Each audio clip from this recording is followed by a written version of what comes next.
Hi, I'm Futurist Gerd Leonhard in Zurich, Switzerland. It's my pleasure to give the keynote at SHI's Digital Workplace Summit. And I will talk to you about the future and how I believe the future will work. I will share some 10 foresights with you.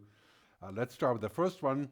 We are not going back to normal. We're not going back, even if there is a vaccine, when it does happen, how it happens worldwide, we don't know yet, but sometime next year, we're not going back to what was before. We have changed the way that we look at things.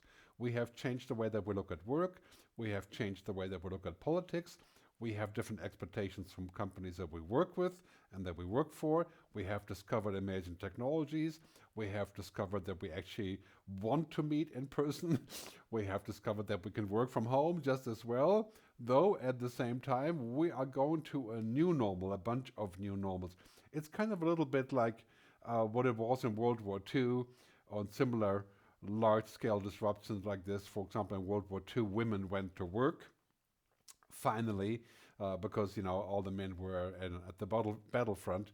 And after World War II, that was the normal. And now we're here in a kind of tough situation, quite similar in many ways, where our paradigms are being disrupted, and we're starting to think that this is normal, that we can actually do this. We can work from home, we can use technology, we can go virtual. I mean, that's the first point.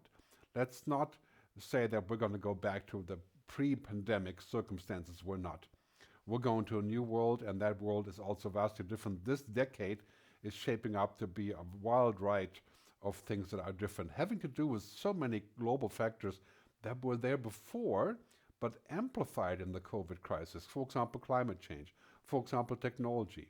For example, political considerations. For example, supply chain changes and China. And the story goes on. Let me get into more detail on this. One thing that we see, of course, now we are all kind of digitally we're working in the cloud, right? We have finally gotten to the place where we say, well, no, it's possible, and we can say very much whatever was nascent before, what was already there, kind of incubated, has become the new normal now, and it's very likely to prevail. Here's a whole bunch of lists of things, and Bill Gates gave a great talk about this the other day at an interview on YouTube.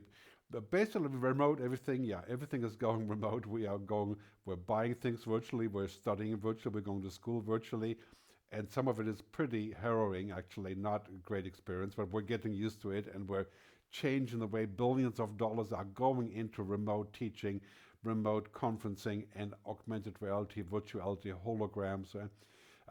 We're getting into resetting supply chains. Every business is now looking at second or third tier orders of how they can support their own supply chain and not be dependent on one single place like China and others. And inequality is a huge challenge. We're realizing that many people that do not have the wherewithal to go and get good health care, they're stuck.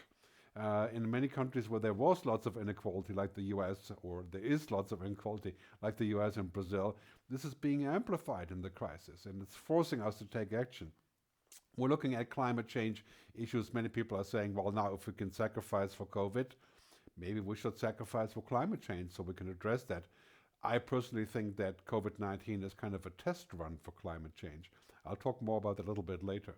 And then we have leadership struggles. We're clearly recognizing who performed well as a leader and who did not. Many countries were led by women. Taiwan, New Zealand, Iceland, maybe Switzerland, and many others have gone ahead of the curve, right? And have done pretty well, and have gotten a lot of trust in the government. So many issues piling up here in both directions. COVID-19 is bringing out the best in us and the worst in us at the same time. And now we're looking at this and saying, well, how do we go forward from here? How do we go into the new decade when it's quite clear, like I said earlier, not going back to normal, we're pivoting, right? Many companies are now reinventing what they do and how they do it. Look at Airbnb. Look at many companies like airlines and hotels trying to turn everything around and figure out what the future brings. I think really the future is better than we think. Except for this kind of bump that we are looking at now for 2 years, with all the austerity and the recession that is coming. But beyond that, I think we're going to do amazingly well because, we can reinvent what we do.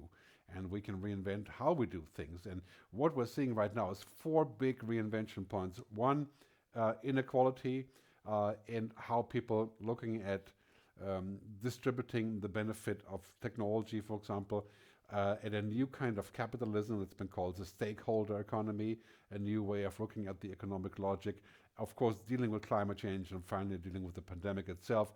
Those four things are coming together and really changing the way that we think about the future. And clearly, technology is the key driver in all of those domains. Technology has been, in many ways, a giant godsend or a present, but it's also led to the point where we say, well, wait a minute, if technology is so great, how do we keep it limited to change what we do as humans? How do we keep it so that it's humanly sustainable, that it remains positive? Many debates about this in the US and in Europe about technology restriction, regulation, and of course antitrust and so on. But welcome to the great transformation. The World Economic Forum calls it the Great Reset. The point in time when everything that we used to do is being shaken upside down. You can kind of see it in this graphic here, how the stuff that used to be on top is fallen to the bottom, like flying and cruise ships and Bitcoin and Brexit discussions and whatever it was. Now on the top, of course, it's completely clear we have new priorities: healthcare, well-being, technology, trusting the state, fixing government, fixing the the climate challenge, the Green Deal, working together remotely, and doing all of those things that were already there, but now they're really escalating. I think in time of real trouble, like we had now for this whole year and probably will be for next year, people are getting a lot more ready for a reset and saying, you know what, if it's going to be this bad, I may as well do something completely different. And that's true for countries, that's true for leaders, that's true for people, that's true for companies. And this is a real sort of testing ground. It's a pivot point. It's not just a minor bump that says, okay, yeah, it's been like this and now we just go back to business as usual. That's not going to happen. There is no such thing as business as usual left after this crisis. Right? We're not going back to that same point. Now, what we can clearly see about the future, however, is already apparent that the future is no longer just an extension of the present. Like, a couple of years ago, most of the cars sold around the world were diesel or gasoline cars. And 5 years ago was quite clear that we're switching to electric cars and self-driving cars if we can, autonomous cars and shared cars and so on. The future is no longer an extension of the present. So whatever business you're in, it's really quite clear that in 5 years there'll be a new extension that maybe didn't even exist before. I was in the music business for a long time, and we sold records, the little round things, whether it was vinyl or CDs, or maybe little cassette players, cassette tapes that we put in the car somewhere. But no longer, right? Music is in the cloud. That's the new business. So the future is always going to be a step up from the present. It's not going to just be an extension or, as we're going, a prolongation as we go forward into the future. I think it's going to be, in many ways, a reinvention of what we do. For example, in energy, switching to renewable energy. In healthcare, switching to technology. In communications and media, we're already there. It's going completely digital. Right? Many of those things are a dramatic reset about how we look at what we do. And the basic rule here is the rule of exponential change, right? Gradually, then suddenly. So this curve is not going 1, 2, 3, 4, 5, 6, 7. It's going 4, 8, 16, 32, 64, 128, and so on. It is exploding and doubling. And of course, you've heard about Moore's law and Metcalfe's law before. But I like to call it Hemingway's law, who one of his novels, he used the term of gradually, then suddenly, referring to how people go bankrupt. But I think this is really what technology is doing. We don't really see very much about the progress for a long time, for example, in digital music, but then boom, it's here, right? And 150 million people are spending $10 a month on digital music. We are at the takeoff point in so many ways, and you can expect the next 10 years to be mind-bogglingly different. Driven by the three rules here of technology: exponential change, convergent industries like healthcare and technology, and combinatorial products. that use AI, that use cloud computing, that use mobile devices, that use big data, combining two new products and going to a future where we can say, well, that's altogether really dramatically different. Look back 10 years and you could say, well, it's quite a bit different today, but 10 years from now, think about that for a second. Think about 10 years in the future when we have roughly 8, 9 billion people on the internet at 5G speeds around the world. That's dramatically different than today. When we can talk to machines, when we have intelligent systems, when we have unlimited energy through renewable sources, mind-boggling differences. So, COVID-19 has accelerated this digital transformation. We're going into this digital warp drive in the digital tunnel, no matter how you look at it, all around the world, not just in the developed countries, especially in the developing countries. Look no further than Brazil and Colombia and, of course, India, taken leaps into the digital world, especially now because of COVID. And COVID-19 is forcing us to collaborate, is forcing our scientists to collaborate. It's brought a vaccine, if it's hopefully going to happen, in record time, not 15 years, but 1 year, less than 1 year, right? Hopefully it works. We'll see about that next year and see what the progress is. But we're going into a mind-boggling future where many things that we have thought of years ago, digital transformation, they all happened in 6 months. So I think we've had as much transformation in 6 months as we've had in 6 years before. And that is about our work life, shopping, consumption, learning. Everything has gone digital.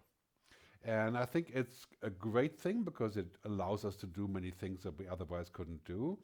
But it does also create more loneliness and more desperation and more disenfranchised behavior and more situations where we long for other people. And I think this is something we have to keep clear, is that we're going to go back in a way to a hybrid world that will have these benefits and what we used to have, but we're never going to go back to the same behavior, I think, than we did a couple of years ago. So key changes right here, warp drive into the future. Yeah, the Star Trek button, just hit the button and take off, right? This is what's going to happen in the next 10 years. So as the song goes, you ain't seen nothing yet.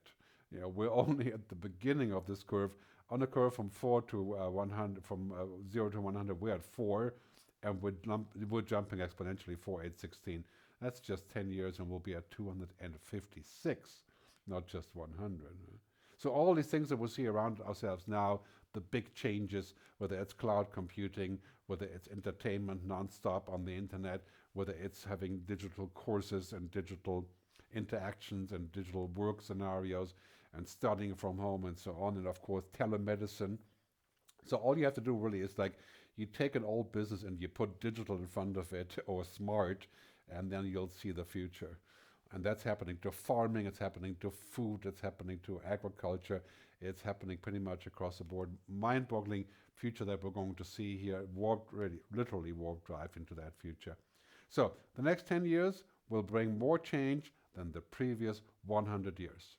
I know it's hard to believe when you look back 100 years, World War II, World War I, the nuclear bomb, the internet, right? E-commerce, Bitcoin, right? But yeah, 10 years, we're going to see all those things that we have now, which are called the game changers here, right over here. Those are all going to get together and create really, really powerful effects, as we've seen in the media business, for example, or in publishing, or in social media, creating very positive, powerful effects to a complete change of the food system. You know, right now, basically, if you're 20 years old, then television for you does not mean the cable and the TV. It probably means the computer and the internet, or a laptop, or an iPad, or your phone, or whatever you're going to use to play it on. But take a look at the game changers. Key realization that we have to understand those: big data, cloud computing, the Internet of Things, everything connected, quantum computing, which means supercomputing already here, but quantum roughly 5-8 years, unlimited computing power, natural language processing, being able to speak to computers, using natural language voice interfaces, intelligent systems, I'll talk more about that in a minute. The blockchain is going to be absolutely everywhere, not in the way that you think, but just smart transactions, smart contracts, not Bitcoin, I don't think. 3D printing, been long tried, finally happening. Yeah, we can 3D print our earlobes and kneecaps and even our dental implants now. And of course, virtual reality, augmented reality, being able to reread the world, and finally, genetic engineering, which I will talk about later, and it's not that relevant to our current discussion.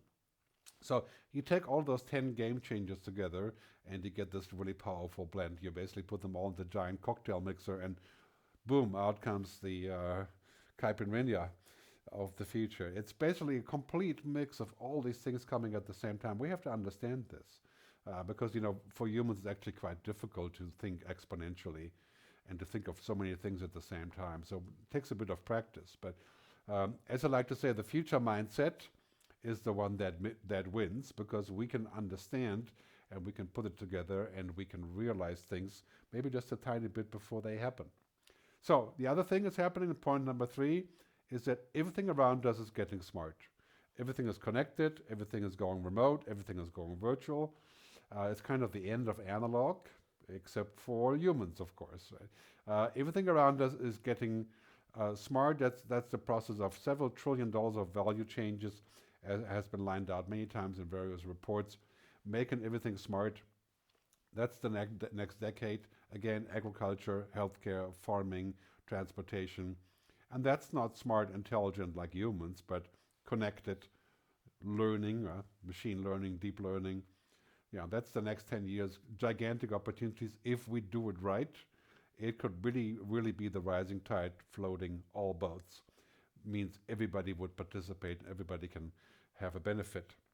We've already seen this year that it is possible to go virtual with many things like the Tour de France, rock concerts, drive-in concerts, or which are not virtual but kind of virtual by sitting in the car. Was an amazing experience, by the way, the Tour de France on a virtual screen, where you had actual bikers on their pelotons participating from home.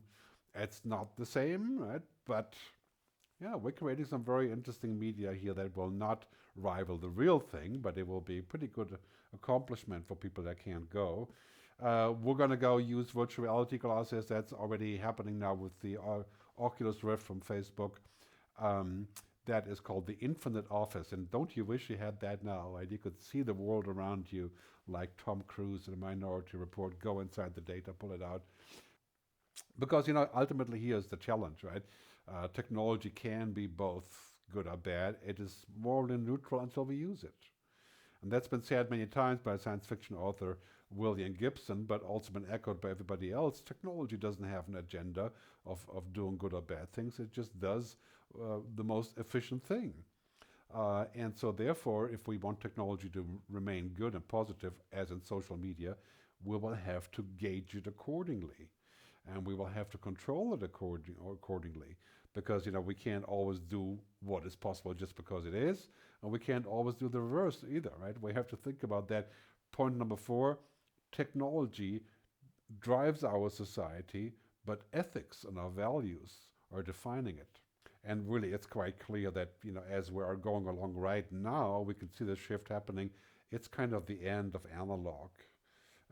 And here's the challenge for us, of course. We are still just human. We have a body. We're biological. We're organic. Technology is exponential. It follows Moore's law. And it will continue to do so for quite some time. Explosively 30x up exponentially from now. It's 1 billion, 40 years, 50 years maybe. And we're still here, linearly learning. We're getting older. We're doing better. We're learning a few things, and technology is going up and down. Natural disaster and going cyclical and coming back and doing things that technology would never do. So this is our reality that we have to put up with, and that's very important that we have to realize we are still human. And we don't want to be exponential. We don't want to really be superhuman just because then we could keep up with the machines. What we need to do is to make sure that the machines do what our purpose dictates, rather than the other way around. I think this is going to be a very important discussion in the next couple of years, what I call the digital ethics discussion about the future of humanity, that we can still remain human and that nature can still remain nature. Right? To find that balance in there will be crucial, I think, for our future. So let's look at what human intelligence actually entails as opposed to AI. Yeah, AI is really a strictly logical application that deals with binary code and zeros and ones, if this, then that, but without limit. And we can safely expect in 10 years for that to be virtually unlimited. But can an AI or an artificial intelligence or a machine, a robot, a computer, software, can it have social intelligence, which requires flexible thinking and things that weren't expressed, right? Things that are not being explicit but implicit, tacit knowledge, so-called. Intellectual intelligence, kinesthetic intelligence, emotional intelligence. Can a machine have EQ? I think it can fake EQ, right? Can fake compassion, but can it be compassionate? I think that's really our future, is that we're moving into a future where it's more of edge paradox, point number 5, and whatever is simple for a human is very hard for a computer and vice versa. And we should not compete with machines for whatever is simple for machines, which is logic and fast information and retain the information and being able to look it up. That's not really our forte, right? It's the other way around. And that's also where our future jobs go, our future of work. The future of work is to do what we can do best, not to compete with machines. So that means we have to move up the food chain, give up a little bit of the routines, develop our human-only skills. I mean, these days, of course, you know that every HR department is always looking for people with EQ, right? With emotional quotient. IQ is still important, but now we're looking for people that are good negotiators, storytellers, that have intuition, imagination. Because here's the thing, in the end, anything that can be automated, digitized, virtualized, whatever you want to call it, robotized, right? It's going to happen. It's as certain as music and films and television and money and transportation has gone into the cloud. And now we're going into the cloud. And really what that means is that the things that we can do as a routine, like logic or things that don't require human imagination, they will be done by machines. Does it mean we will be useless humans? Not at all. We're actually going to use lots of routines that we used to do, and by freeing ourselves up from doing them, we can invent new things. If a doctor can look up, with the help of a machine, CAT scans or MRIs from 100 million patients and compare them with what he has there, does it make him better or worse? It probably makes him a better doctor by using a more powerful tool, but he still has to use his human abilities, right? Because the flip side of this is also true. Anything that cannot be digitized, anything that is human only, becomes extremely valuable. And that's the future of work. The future of work is not to compete with machines on downloading information or browsing or verifying or fact-checking or administering things. It is the stuff that we do best and intuitively. I think Marvin Minsky once said that we do the best things that we don't know that we know. That's what humans do. So creativity, emotions, intuition, mystery, values, empathy, ethics. Can a computer have mystery? Not really. It can pretend to have mystery, of course. That's called simulation. But when we look at the future of work, it's quite clear this is what we have to know, this is what our kids have to know, and on top of that, they still have to understand technology as well. And of course, that all kind of goes without saying. When you put it all together, if you work like a robot will take your job. And I think this is why we have so little human workers in many places, because that's already happening. The end of routine is not the end of our work. It just means that we're going to move up the food chain. If your job is 98% routine, very few jobs are, not even in a call center or driving a truck. Right? Then, of course, yeah, you're losing 98% of your job. But how rare is that? I mean, there have been lots of research on this showing that up to 60% of all jobs can be automated, but only 5% can be completely automated. So we have phenomena like Amazon, clearly the number one automator in the world as far as work is concerned, and last year they hired 150,000 people. This year even more because of the COVID crisis. So new work is being created and new values are being created. The most important thing is the benefits of having more efficient and effective production means that we have to also distribute the benefits of this, right? That we have to find ways to give back to workers and others who are in that food chain, right? And this, of course, is a question of taxes and so on. So largely a big discussion. But point number 6, the end of routine may be scary for us, like it is every time you give up a piece of your work, but we can move up the food chain. And we should reskill ourselves. Alvin Toffler, famous futurist, once said, it's all about relearning and unlearning. And that's going to be our job, no matter how old or how young you are. But it's also going to be the job of our schools to teach our kids how to be creative, how to actually remake things, how to relearn and unlearn. Because here's the bottom line. We can teach a computer or a robot pretty much anything by just stuffing zeros and ones in his head, parenthesis, on his hard drive, right? But a robot or a computer that has read, parenthesis, all of the books of philosophy, for example, probably can do the whole thing in 1 minute, is not a philosopher. Well, he's got all the information, the machine has all the information, but does it really understand what is between the lines? Because, the bottom line really is this: data and information is not knowledge. It's not understanding, it's not wisdom, and it's not purpose. That's what we do, right? We take data and information and we make knowledge from it. And this is really what is important for us, for our future, to not compete with machines on having that simple data and information eating and saving, but also to move up the food chain and to understand and to develop wisdom and purpose. That's what we do. That's what our kids will be doing.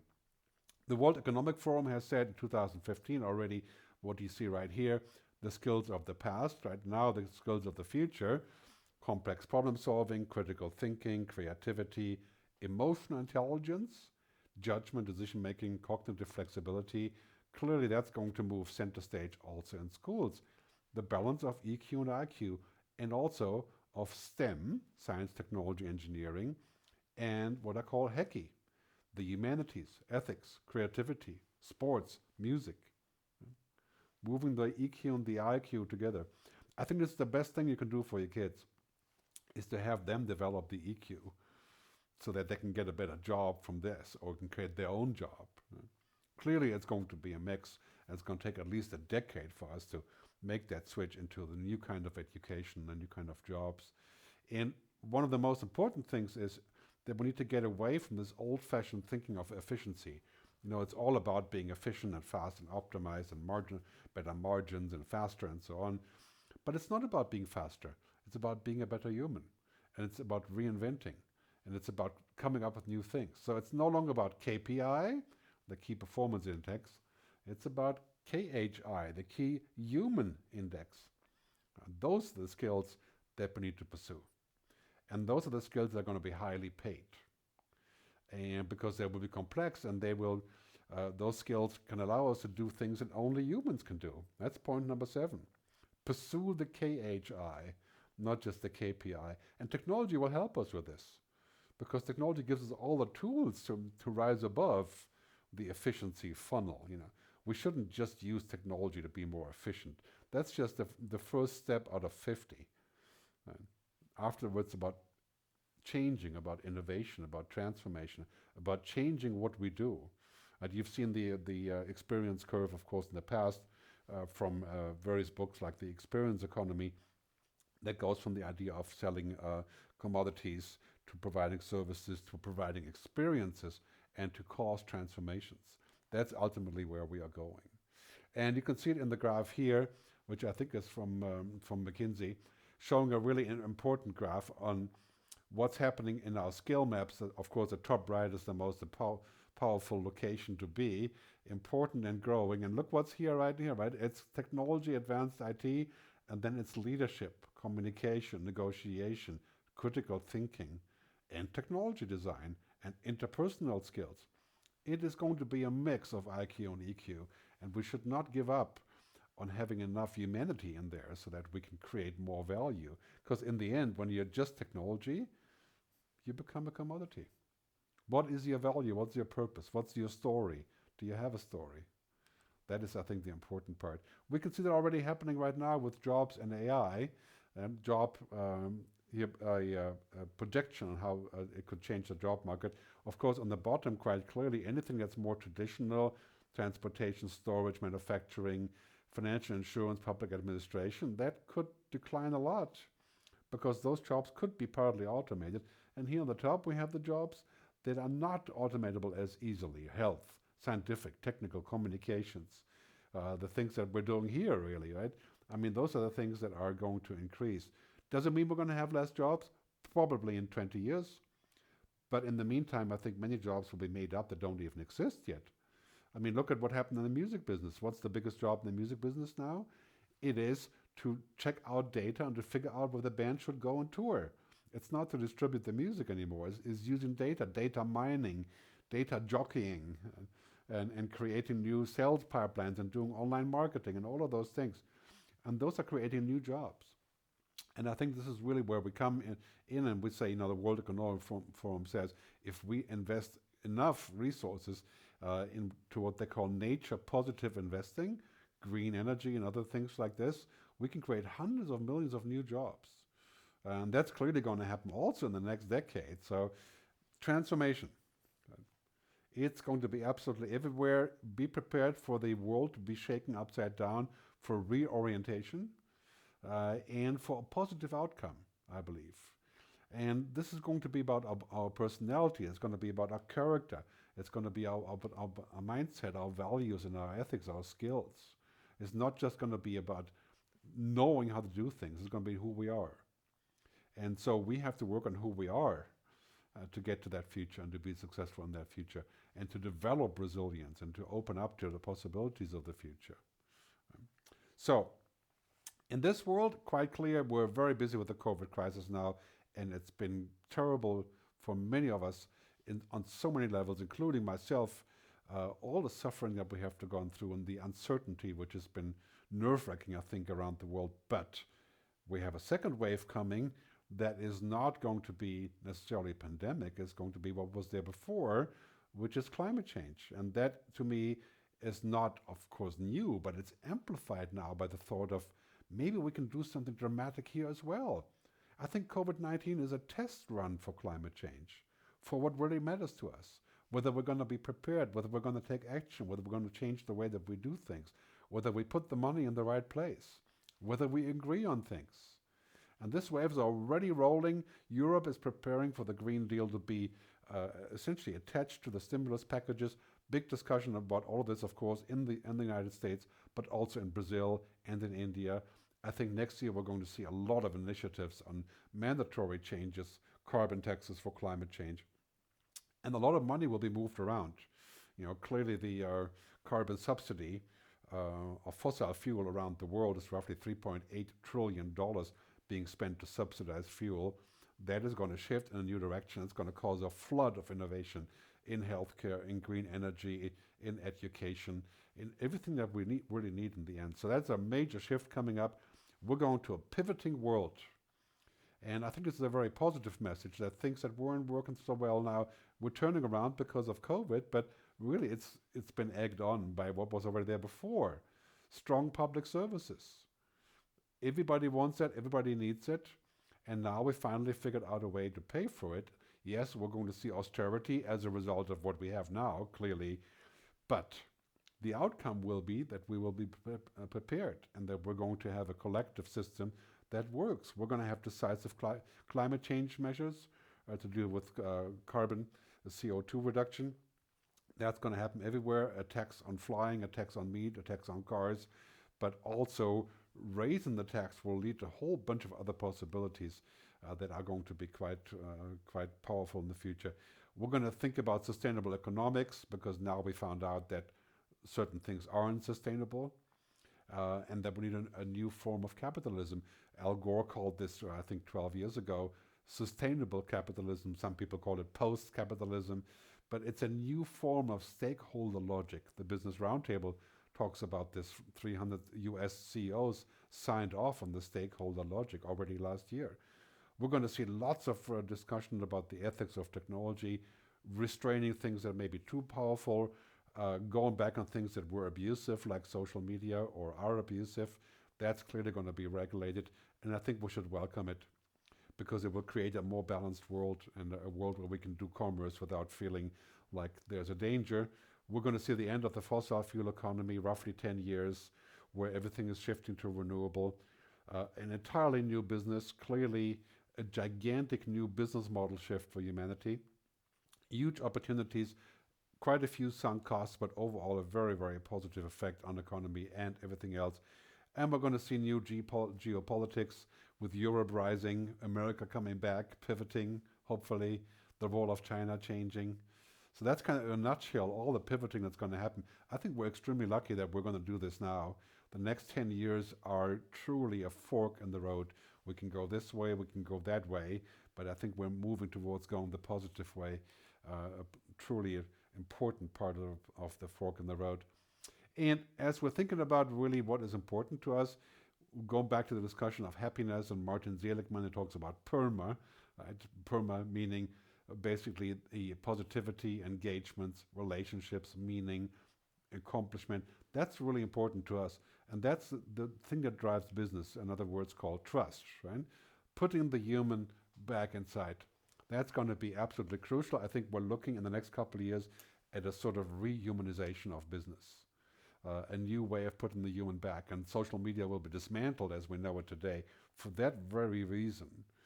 Putting the human back inside what we do. The rule for the future, point number 9, really is awesome humans on top of amazing technology. Can you have awesome humans and no technology? I think that is possible, but will definitely result in a different outcome. You cannot have amazing technology and not awesome humans, because then you become a machine. You become a commodity. You become literally useless. Not useless humans, but useless technology. And on that note, I don't think we should transcend humanity in terms of making sure that we bypass all our restrictions. I think we need to transcend technology so that we can live on top of it and do what we can do best. But ultimately, of course, it's going to be a give and take. It's going to be yin and yang between those two for the foreseeable future if we make the right decisions. That brings me to the future mindset. That's my final point, point number 10. We need to develop a future mindset, a mindset that hears the future, that hears it coming, that sees it coming.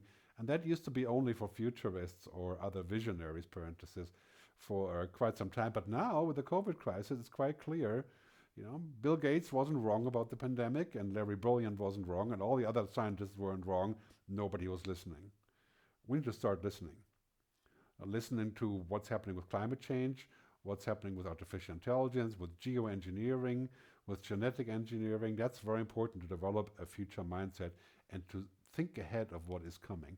So a couple of key points here. Listen, observe, understand. With understand, I mean truly understanding, not just reading a research report, but going inside and understand what's happening and actually feel your way forward. To gain insights, to train your intuition, to nurture your foresights, and finally to prioritize imagination. That's the clearest ticket for your future and the future of your company, because as you prioritize imagination, it will change your entire workplace, your workflow, and the way that you think about the future. As Einstein has once said, imagination is more important than knowledge. And of course, that's easy for him to say. He was a genius after all, but we do need some knowledge as well. But I think this is really the ticket to our future, and the future of work is to develop the future mindset and to understand what's happening. So I want to leave you with a final comment and say that I think the future is better than we think, but we just need to design it wisely. We need to make the right decisions and use wisdom, practical wisdom, and collaboration to define what we want, rather than just take what we can have. Thanks very much for your time and your attention. And I really look forward to hearing from you in the future. And thanks